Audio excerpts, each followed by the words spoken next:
Earlier this week, we told you how those with weak or troubled credit histories will soon be able to boost their scores. If you pay your bills on time, for example, that could soon be included in how your score is calculated. While this may sound great for those needing a higher score, Nikki Kimmelton has some new information about who qualifies for this boost and why credit experts say you may want to think twice first. On the surface, this sounds great. There will be two new ways to raise your credit score. Both allow certain credit agencies to access banking records and information.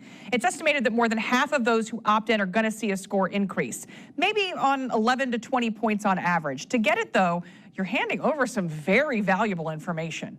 Josh Askew started helping people with their credit a few years ago. His company found a way to start using people's rental payments to boost their score. You pay him to get those extra points, but it's made a huge difference for some, in some cases, as much as 100 points. The difference with us is we want to help them to remove those negative items, those out-of-date items, and actually improve their credit score. Neither of these new ways get rid of anything bad on your credit. With Experian Boost, if you have a good history of paying your utilities and cell phone, then you're a great candidate. However, a problem here is that most who struggle with credit don't have utilities in their name. It's usually in a family member's.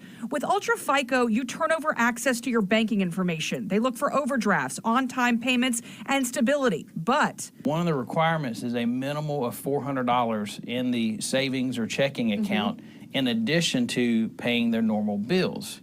Most folks are living paycheck to paycheck. Askew not only thinks these programs won't work for a large majority of people, he's concerned for anyone who turns over access to all of this personal information. You're really giving all this data to a data company that they make money by selling your data. Consumer Reports echoes that concern. And something else worth mentioning, in the state of Florida, many first responders don't have utility accounts with their name and address because those are public records. They're simply known as a number. It's for their protection. To cash in on Experian Boost, they would have to change that.